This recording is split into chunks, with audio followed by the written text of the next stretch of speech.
Assalamualaikum warahmatullahi wabarakatuh. Nama saya Jenny Trihartanti, mahasiswi jurusan Teknik Mesin Universitas Sultan Ageng Tirtayasa. Di video ini saya akan menjelaskan kepada kalian tentang apa itu refrigerasi. Langsung aja ke pembahasan pertama tentang sejarah refrigerasi. Di tahun 1748, seorang ilmuwan bernama William Cullen menemukan sistem pendingin pertama kali. Kemudian pada 1805, seorang ilmuwan bernama Oliver Evans menemukan mesin pendingin yang menggunakan cairan pendinginnya itu berupa uap dari udara. Nah, barulah di tahun 1834, seorang ilmuwan bernama Jacob Perkins menemukan mesin pendingin yang berbasis kompresi uap, yang merupakan pengembangan dari sistem pendingin di masa-masa sebelumnya. Intinya berdasarkan penemuan-penemuan itulah kita sekarang jadi lebih mudah untuk mendinginkan air, nggak perlu nunggu malam hari, nggak perlu pergi ke tempat yang lebih dingin atau sebagainya. Nah, dari tadi kan udah bahas tentang sejarahnya ya. Tapi apa sih itu refrigerasi? Jadi refrigerasi itu sebenarnya suatu sistem yang memindahkan kalor dari suatu sistem ke lingkungan dengan cara menyerap kalor dari sistem tersebut dan membuangnya ke lingkungan. Selain prinsip kerja, sistem refrigerasi ini punya siklus kerja yang jelas juga loh.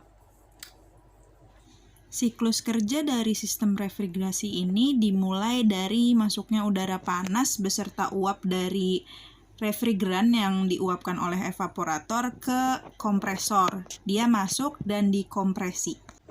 Setelah dikompresi, kemudian campuran keduanya ini masuk lagi ke kondensor untuk didinginkan sehingga menghasilkan embun, yang kemudian berjalan lagi menuju katup ekspansi.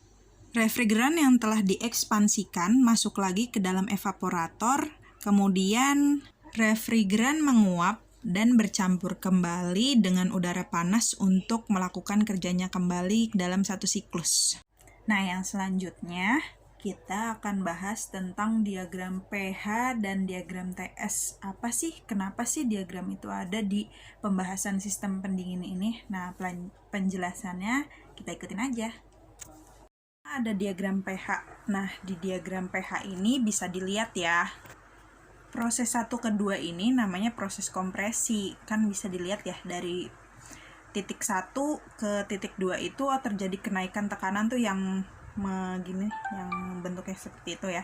Nah, untuk itu dinamakan proses kompresi. Untuk 2 ke 3 itu sebenarnya proses kondensasi yang mengalami kenaikan temperatur karena yang mengalami perubahan temperatur intinya. Yang jelas temperatur di titik ketiganya pasti akan lebih rendah karena kondensor berfungsi untuk mendinginkan ya. Di situ sebenarnya alat penukar panas, cuman yang zat yang tadinya masuk ke dalam kondensor akan menjadi dingin. Nah, terus untuk proses dari 3 ke 4 itu kan ada penurunan tekanan. Nah, penurunan tekanan itu disebut ekspansi. Biasanya disertai dengan penambahan volume sih. Cuman ya gitulah. Terus untuk proses dari 4 ke 1 itu proses evaporasi. Jadi di sini ada masuk kalor dari sistem yang ingin didinginkan itu, hanya saja tidak mengalami perubahan temperatur karena di sini panasnya itu dipakainya bukan untuk menaikkan temperatur, tapi untuk mengubah fasa si refrigerannya ini untuk menjadi uap.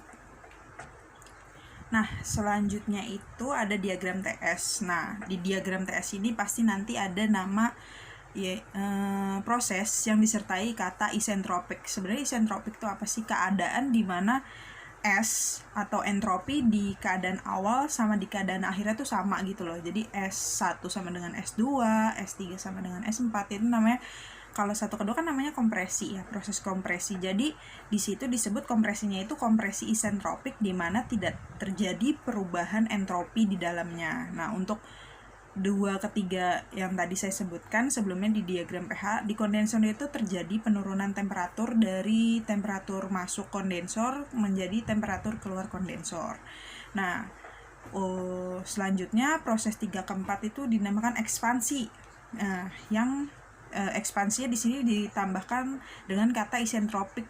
Lagi-lagi itu disebabkan karena tidak terjadinya perubahan entropi dalam proses ini. Nah, untuk 4:1 itu adalah proses evaporasi dengan tekanan tetap tentunya, dan untuk temperatur yang tetap juga. Oke, setelah pembahasan tadi, berakhir juga pembahasan kita tentang sistem pendingin atau sistem refrigerasi. Jadi, kalau ada komen, kritik, ataupun saran bisa banget taruh di kolom komentar ya. Dadah semuanya. Assalamualaikum.